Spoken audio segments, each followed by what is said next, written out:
On était à la mosquée, voici les militaires sont venus nous empêcher de prier. Voici on sort de la mosquée, le militaire est venu nous empêcher de prier. De raison que quelqu'un tue au nom de l'islam et qu'on ne puisse pas le dire qu'il est sur le mauvais chemin. Il faut faire beaucoup de déclarations, beaucoup de prêches pour les faire comprendre que ça ce n'est pas de l'islam. C'est tout sauf de l'islam, que ce n'est pas de l'islam. Quasiment impossible aujourd'hui de prendre une base terroriste et ne pas trouver des livres coraniques ou autre chose. Parce que certains tuent et ils pensent qu'ils tuent. Débarrassez-vous de la constitution et des institutions, pratiquez la charia, on est avec vous 100%. Salam alaikum. Terminé. On vous laisse le pouvoir, on n'a pas besoin du pouvoir. Les responsables restent les responsables, les notables restent les notables, les imams restent. Nous seulement on va vous servir de guidance et d'orientation ou d'épaulation, ou peut-être on va vous financer, pas plus.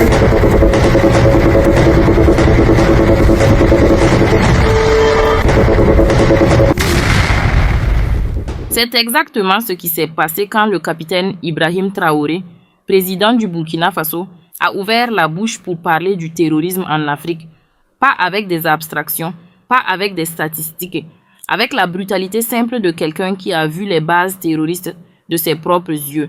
Et ce qu'il a dit mérite qu'on s'y arrête. Longuement, sérieusement, il a dit quelque chose que beaucoup savaient, mais que peu osaient formuler. Quand les soldats démantèlent une base terroriste dans la brousse, quand ils entrent dans ces endroits où se terrent ceux qui sèment la mort, ils ne trouvent pas seulement des armes, ils ne trouvent pas seulement des munitions, des radios, des cartes. Ils trouvent des livres coraniques, chaque fois. Systématiquement, ce n'est pas une coïncidence, ce n'est pas un hasard, c'est une réalité structurelle, c'est une réalité documentée. Et cette réalité soulève une question que beaucoup ont peur de poser. Pourquoi est-ce que ces hommes qui tuent, qui massacrent, qui terrorisent des villages entiers ont ces textes sacrés dans les mains? On va essayer de répondre à cette question honnêtement.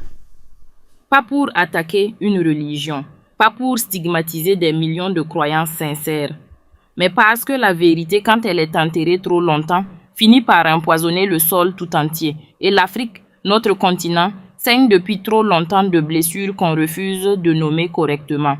Alors nommez-les. Regardons ce qui se passe vraiment. Le capitaine Traoré l'a dit, sans détour.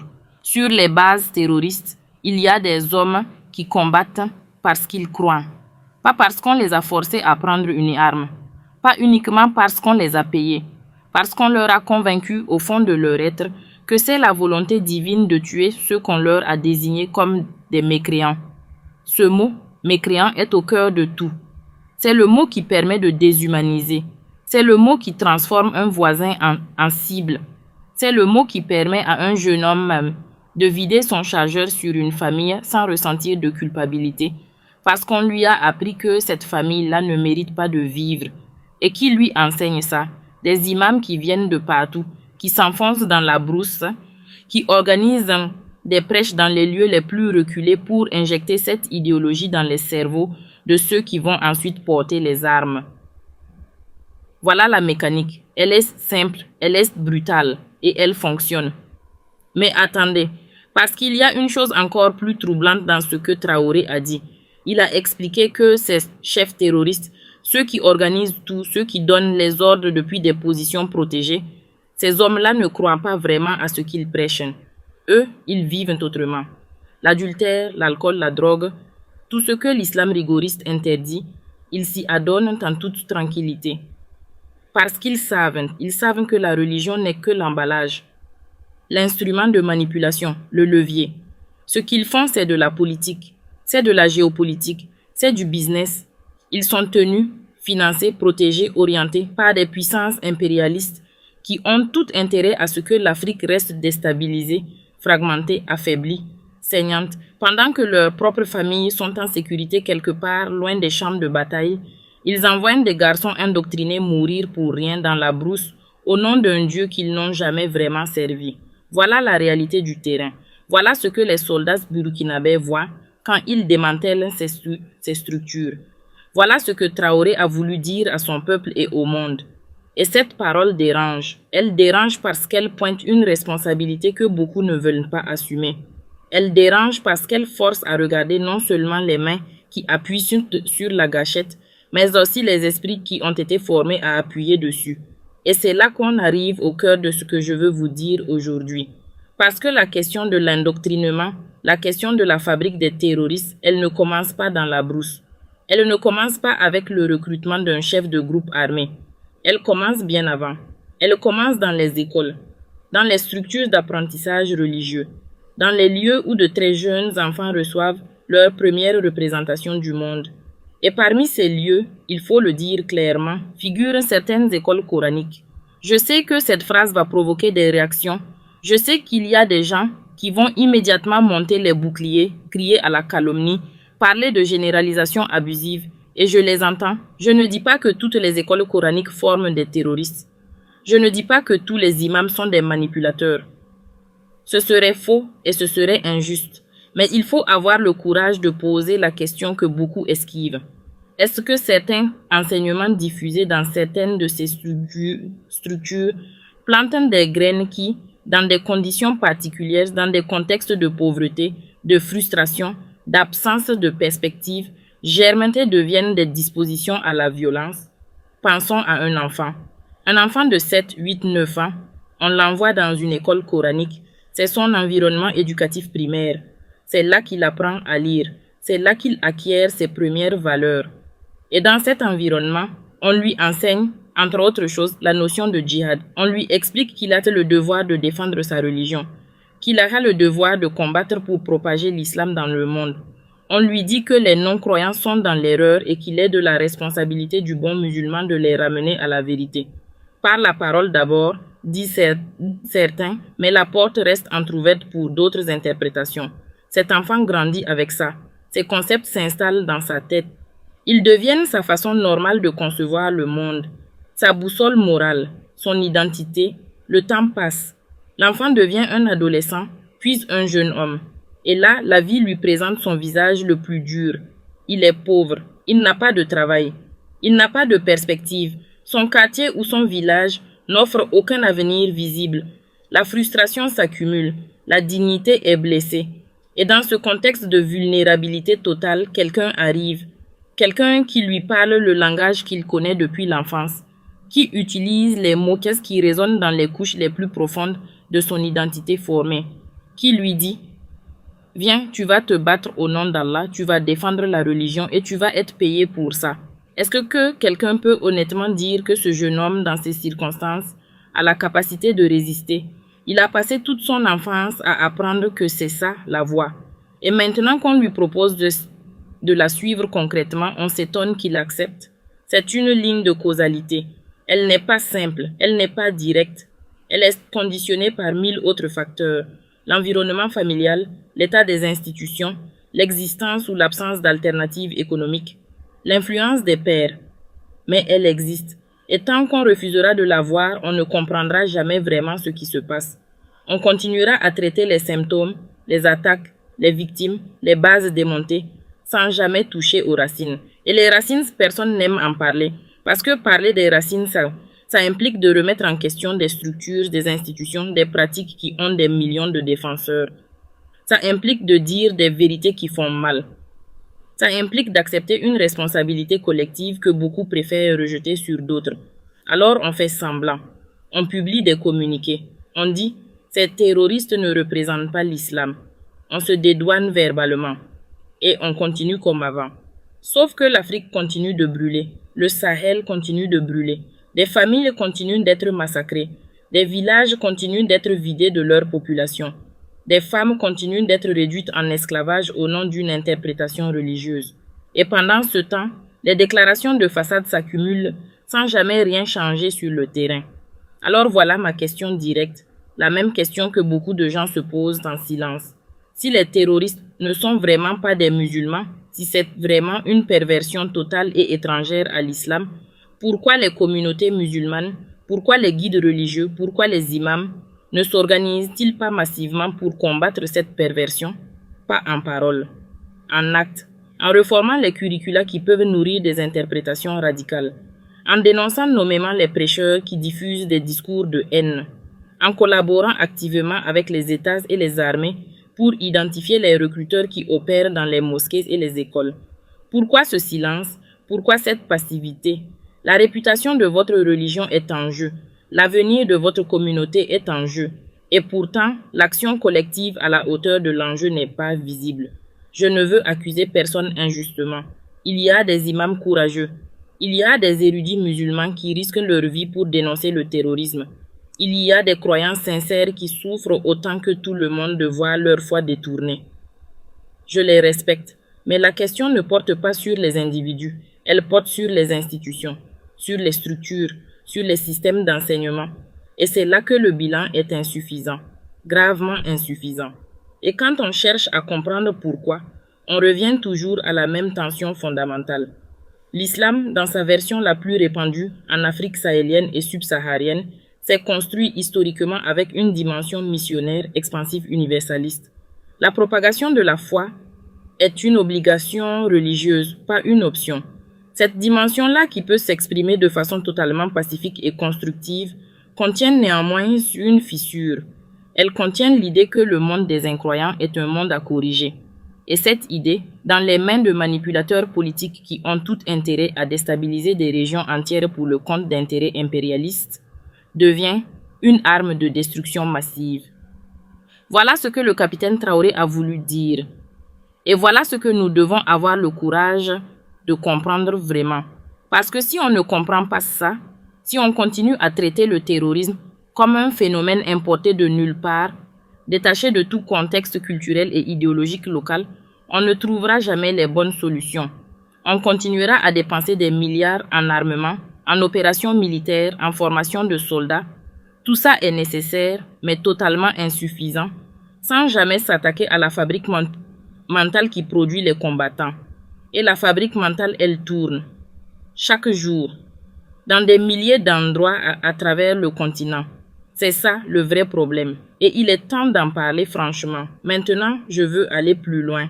Parce que cette conversation sur le terrorisme et l'islam débouche inévitablement sur une question plus large, une question qui concerne l'Afrique tout entière, une question que beaucoup commencent à se poser à voix haute.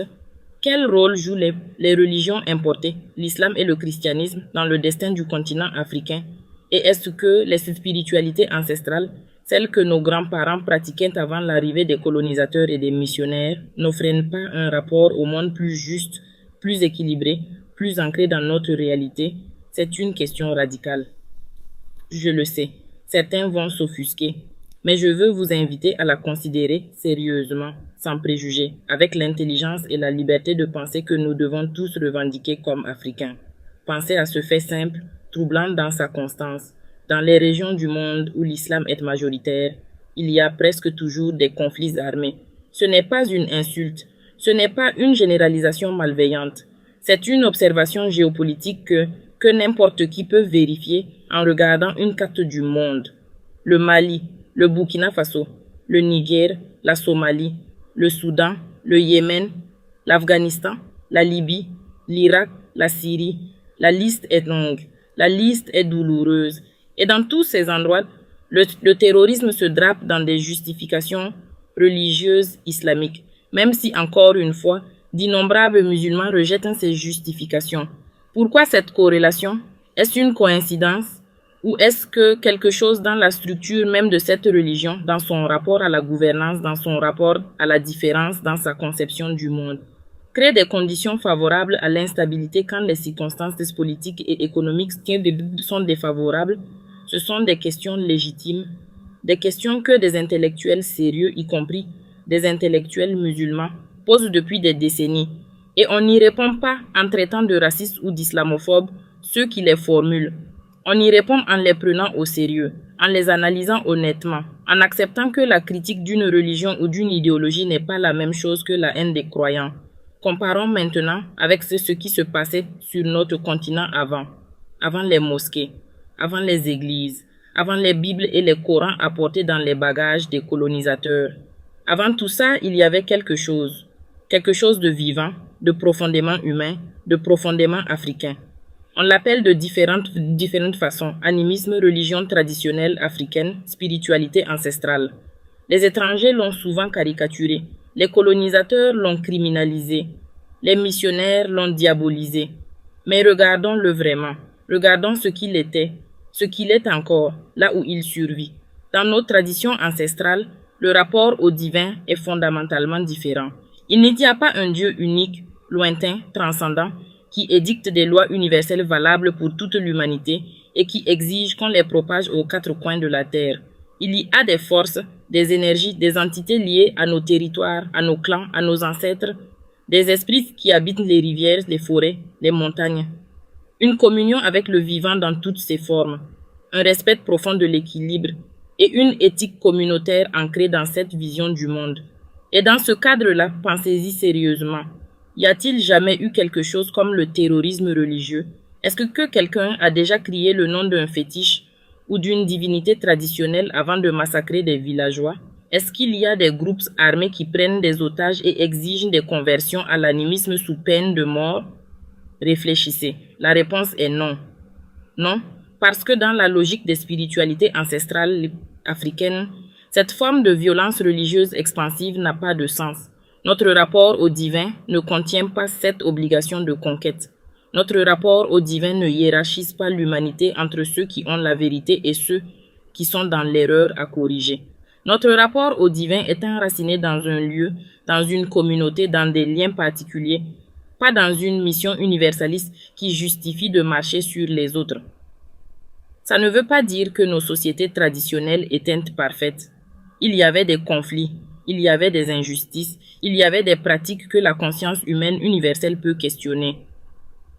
Mais il y avait une chose qui n'existait pas, cette mécanique de la violence sacrée, de la mort en mission divine, de la déshumanisation de l'autre au nom d'un absolu religieux. Cette mécanique-là, elle est venue avec les religions du livre, et elle a fait des dégâts que notre continent paie encore chaque jour dans le sang de ses enfants. Regardez comment nous gérons le mal dans nos traditions. Parce qu'on nous accuse souvent de pratiquer des choses obscures, de la sorcellerie, des rituels inquiétants, et il y a dans cette accusation une profonde malhonnêteté intellectuelle. Oui, il existe dans nos traditions des pratiques que certains qualifient de maléfiques. Mais il existe aussi, et c'est ça qui est remarquable, des structures pour combattre ce mal. Il y a des guérisseurs, des protecteurs, des spécialistes, des forces invisibles dont la mission est précisément de neutraliser ceux qui utilisent la puissance spirituelle pour nuire. Ce sont eux qui entrent dans les marchés pour chasser les mauvaises énergies. Ce sont eux qui interviennent quand une communauté est attaquée. Ce sont eux qui permettent à la justice traditionnelle de fonctionner, même là où les tribunaux modernes n'atteignent pas. Il y a une intelligence dans ce système, une intelligence de l'équilibre. Une intelligence qui reconnaît que le bien et le mal coexistent dans le monde et qui s'organise non pas pour nier cette réalité, mais pour la gérer, pour maintenir l'harmonie malgré elle. C'est une vision du monde profondément réaliste, profondément humaine et profondément africaine. Maintenant, posez-vous la question que je vais vous poser.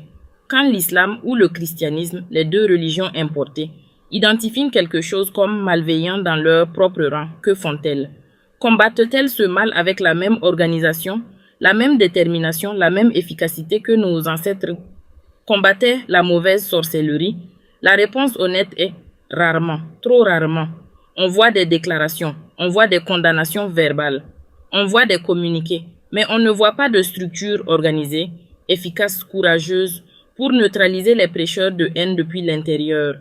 On ne voit pas les imams rentrer dans la brousse pour reconvertir les endoctrinés. On ne voit pas les structures religieuses collaborer massivement avec les autorités pour tarir le recrutement à la source. On voit de la gestion d'images. Et pendant ce temps, le mal continue. Voilà la différence. Dans nos traditions, la responsabilité de combattre le mal ne revient pas seulement à l'État, à l'armée, aux institutions modernes. Elle revient à toute la communauté. Elle revient aux gardiens spirituels. Elle est intégrée au tissu même de la vie sociale. Ce n'est pas délégué à quelqu'un d'autre. C'est une responsabilité partagée, ancrée dans la culture, dans les rituels, dans les pratiques quotidiennes. Et cette responsabilité partagée crée une résilience que les religions importées, avec leur verticalité institutionnelle, leur hiérarchie rigide, leur tendance à confier la gestion du spirituel à des spécialistes autorisés plutôt qu'à la communauté entière, ont souvent détruite. Je vous dis tout ça pour vous inviter à une réflexion sérieuse. Pas pour vous dire que tout ce qui est traditionnel est bon et que tout ce qui est importé est mauvais. La réalité est plus complexe. il y a eu des apports des religions importées qui ont été positifs pour certaines sociétés africaines dans certains contextes. L'alphabétisation, par exemple, liée à l'apprentissage des textes religieux, des liens de solidarité à l'échelle nationale et internationale, des structures éducatives et sanitaires. Je ne nie pas ces apports, mais je dis ceci. Le bilan global pour l'Afrique est un bilan qui mérite d'être regardé honnêtement. Et quand on le regarde honnêtement, quand on mesure le prix que notre continent paie pour avoir abandonné ses propres spiritualités au profit de croyances importées, conçues dans d'autres contextes pour d'autres peuples avec d'autres histoires, on commence à se demander si l'échange était vraiment à notre avantage. Réfléchissons à quelque chose ensemble. Quand un bâtiment brûle, on cherche d'abord à éteindre le feu. C'est normal, c'est urgent. Mais si on ne cherche jamais à comprendre d'où vient le feu, si on ne demande jamais qui a gratté l'allumette, si on ne s'interroge jamais sur les raisons pour lesquelles ce bâtiment précis a brûlé et pas celui d'à côté, alors on va continuer à éteindre des incendies indéfiniment, sans jamais rien résoudre. C'est exactement là où en est l'Afrique avec le terrorisme. On éteint des incendies, on déploie des soldats, on démantèle des bases, on déplore des victimes. Mais on refuse de poser la vraie question. Qui a gratté l'allumette? Qui entretient le feu? Et surtout, pourquoi? Le capitaine Ibrahim Traoré l'a dit avec une clarté qui a dérangé beaucoup de monde. Et c'est précisément parce que c'est la vérité qu'elle dérange. Les chefs terroristes sont tenus. Ce mot mérite qu'on s'y arrête. Il ne dit pas que ces chefs sont spontanément devenus des monstres sortis de nulle part. Il dit qu'il y a une main derrière, il y a une structure, il y a des financements, des protections, des orientations stratégiques qui viennent de loin, de très loin, et ces structures-là ont un nom. On les appelle l'impérialisme. Ces puissances qui ont besoin que l'Afrique reste fragmentée, instable, incapable de se gouverner elle-même, incapable de valoriser ses ressources, incapable de peser dans les équilibres mondiaux. Parce qu'une Afrique forte, souveraine, unie, serait une menace pour l'ordre mondial tel qu'il a été conçu sans les Africains et contre les Africains. Alors on entretient le chaos. Et le terrorisme religieux est l'un des instruments les plus efficaces pour entretenir ce chaos. Pourquoi? Parce qu'il est difficile à combattre militairement. Parce qu'il génère des réfugiés, de la misère, de l'exode rural, du désespoir. Parce qu'il délégitime les gouvernements locaux qui ne parviennent pas à protéger leur population.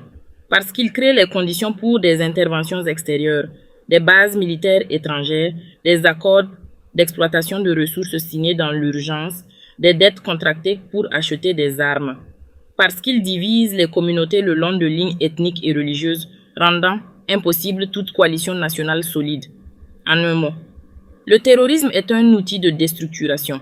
Et quand on déstructure suffisamment un pays, ses ressources deviennent disponibles pour d'autres.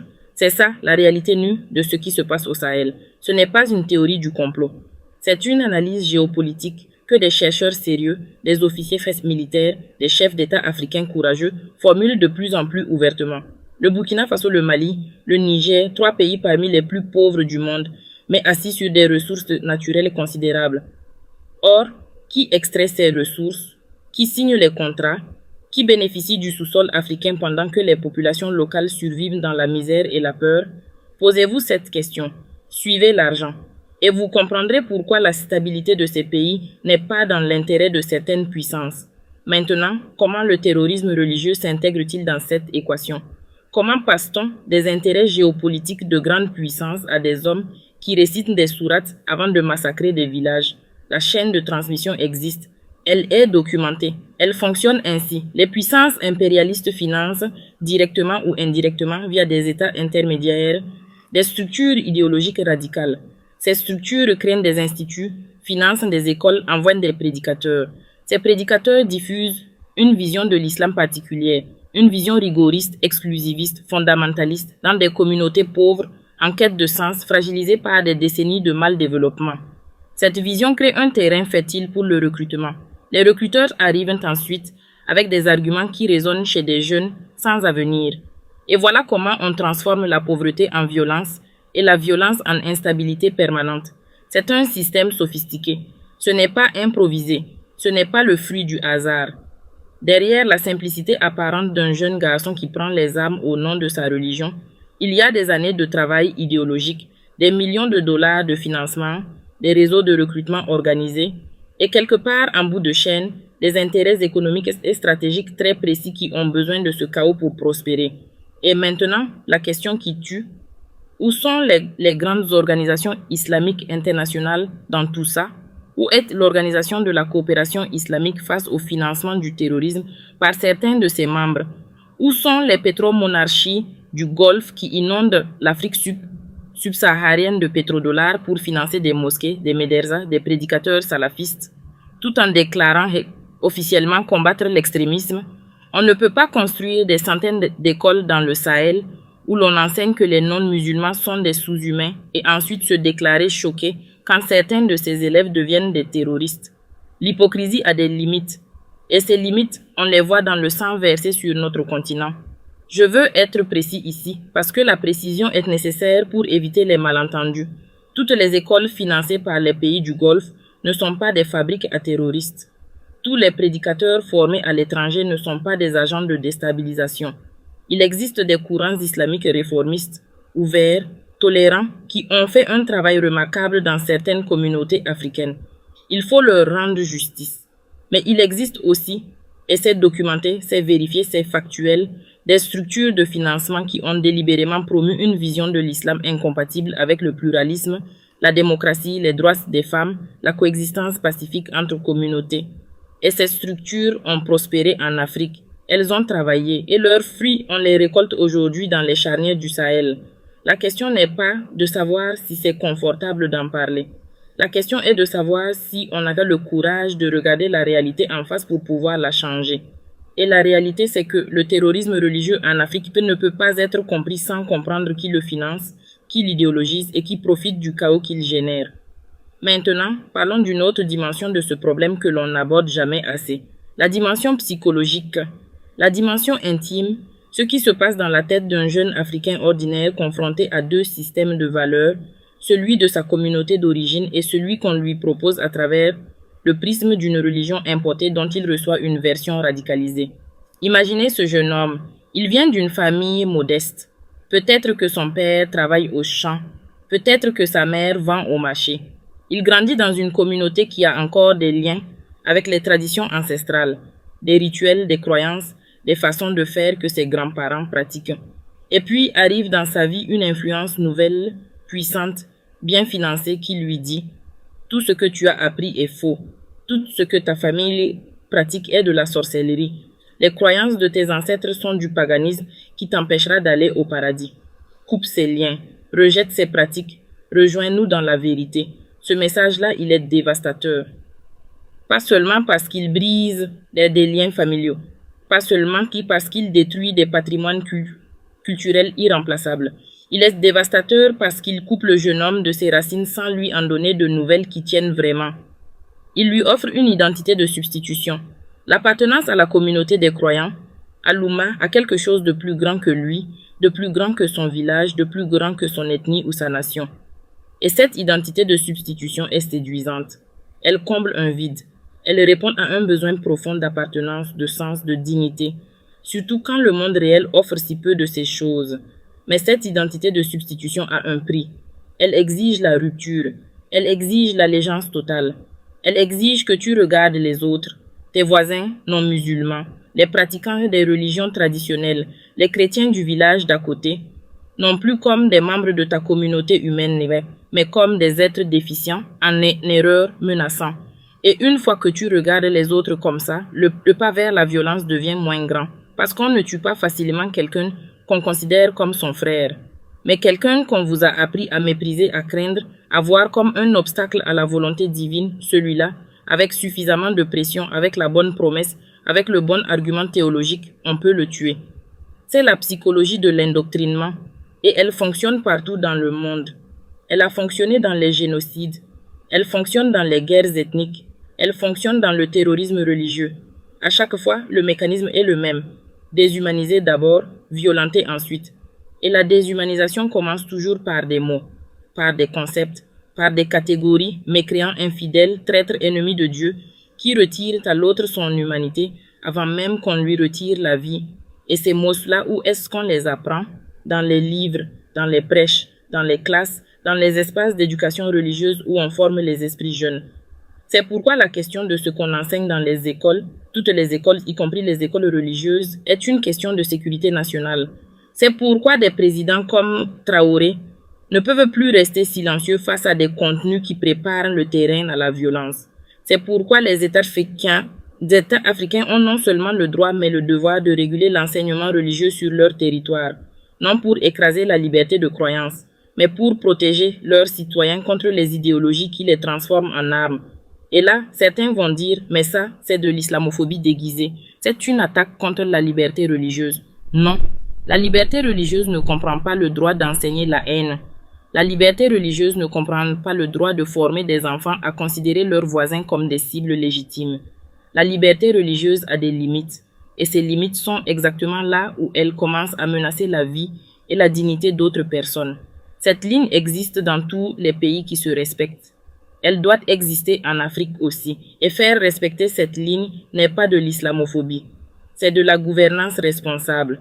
Voilà le défi que les dirigeants africains courageux, Traoré au Burkina, mais aussi d'autres qui commencent à parler plus franchement, sont en train d'assumer. Et ce défi, il ne peut pas être relevé seulement par les gouvernements. Il doit être relevé par toute la